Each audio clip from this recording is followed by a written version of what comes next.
So that's yeah, jumping short, jumping. Yeah, you can do air combos in the. You can do the combos in the air too, which is what makes it really interesting. So I could chain multiple attacks on my way down if I really want.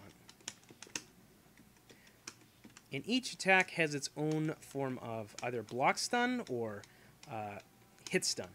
So depending on how much Histun or Blockstun it does, you can chain additional attacks to it.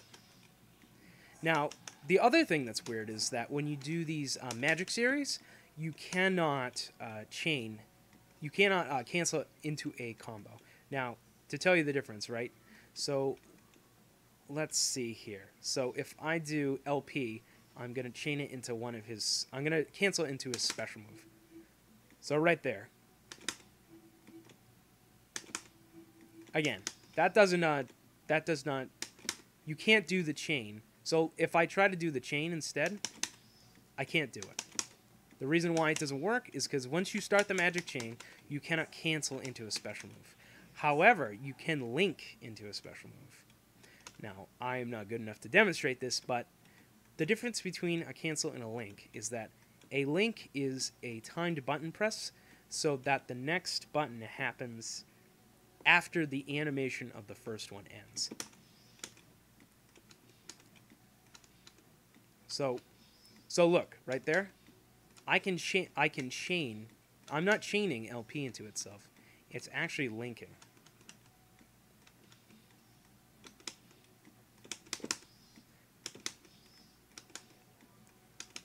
Or the difference between that, right?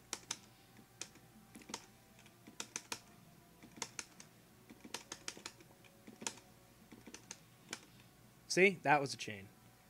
And from the chain, no, that's not a cancel, that's a link. As you can see, I'm really bad at doing it. But that's the difference. So if you're wondering why your combo doesn't come out, as I discovered, it's the difference between a chain and a link.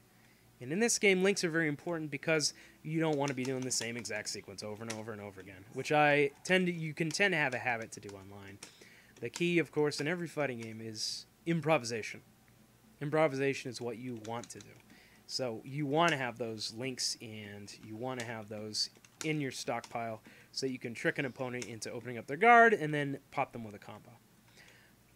So, in terms of special techniques in this game, we will go into the dummy settings. There are a lot of defensive options that every character except Anakaris has. So the first thing we want to look at is, okay, we go into the dummy settings. We see that we have grab escape, right? Okay, we'll just do all. So to grab people in this game, not including command grabs, that's a whole different thing. You basically just want to press forward and your heaviest punch button, fierce. So right there, right? In Vampire Savior or Darkstalkers 3, whatever, if you do a throw, your throw will always come out. But if your opponent, reacts in time and presses the button and knows that you're going to throw them, then they can basically tech it, which basically means they pop out of it and they take about half the damage, probably a little less. But as you can see, he's doing it repeatedly because he's a computer and he has perfect reaction skills. But what the normal one looks like is he gets hit in the ground. You get a knockdown. That's good for you to set up mix-ups. But if he gets the tech hit, then you don't get to pressure him anymore. So wise to note. All right, so into the settings we go again. Now tech rolls. Now when you get knocked down to the ground, that's not good in this game. Vampire Savior is all about knockdowns so you can mix up, which is, basically doing variable things as somebody wakes up, which is get up from the ground and gets hit. Now, there's an extra step to this, right? Okay, so I'm going to sweep him. Right? Oh, there he goes. That's tech roll. I mean, it's not going to look like a roll for every character, but you get the idea. So here, he's tech rolling forward. Now, the reason why this is important, and to show, because otherwise I can do a pursuit attack after I get the knockdown. And that's done by pressing up and an attack button. Now, some characters have a down-down, like a down-down and a 2-punch button one, like Bishaman. Some people have super versions. I believe everybody has a super version. Nope, I guess not. Oh, there we go. See? That's just pressing the 2 buttons together. But anyway. Sometimes the pursuit attack's worth the damage. Sometimes it's not. What you really want to do instead is that the pursuit, you want to time it right before they get up. So, in this game, right, you'll be knocking somebody down a lot, right? And then, oh, look, I'm right back next to him again because of the pursuit attack. So you want to actually time it so you whiff intentionally, and you actually miss the pursuit attack. Now, obviously, I'm not good at this, but but that's how it works. Most good players will know when to use the pursuit and when not, and the reason why people use rolls is to get away from the pursuit attack. Now, if they roll and you still whiff, it's basically a guessing game, right? They can roll back, or they can roll forward, or to change it further, they can just get up normally, which you may not expect depending on what they've been doing beforehand. So there's a lot of variables. The wake-up game is interesting.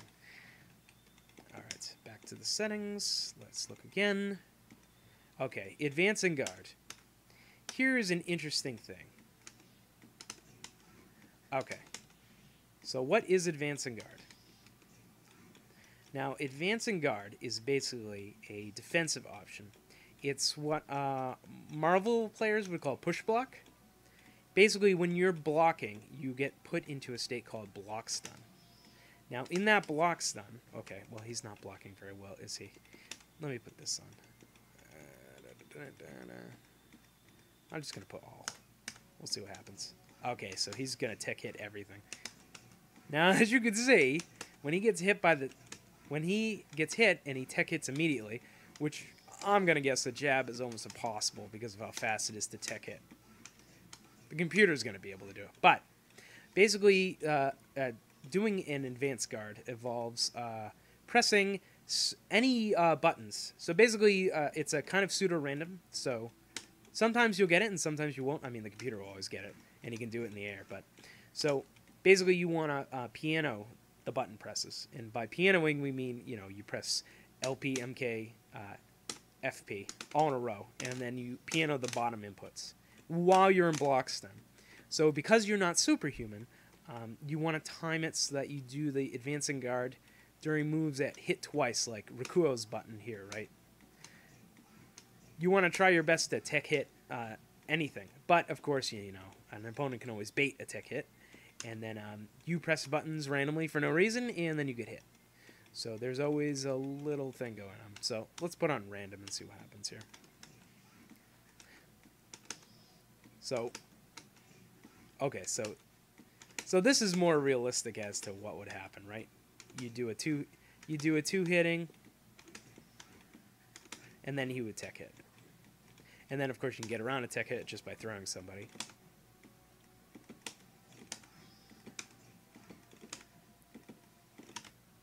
Oh, look. Well, he got thrown out of it. So that's the basics of that. Basically, every button that you hit gives you a higher chance to tech hit, as the game calls it, or advanced guard, whatever.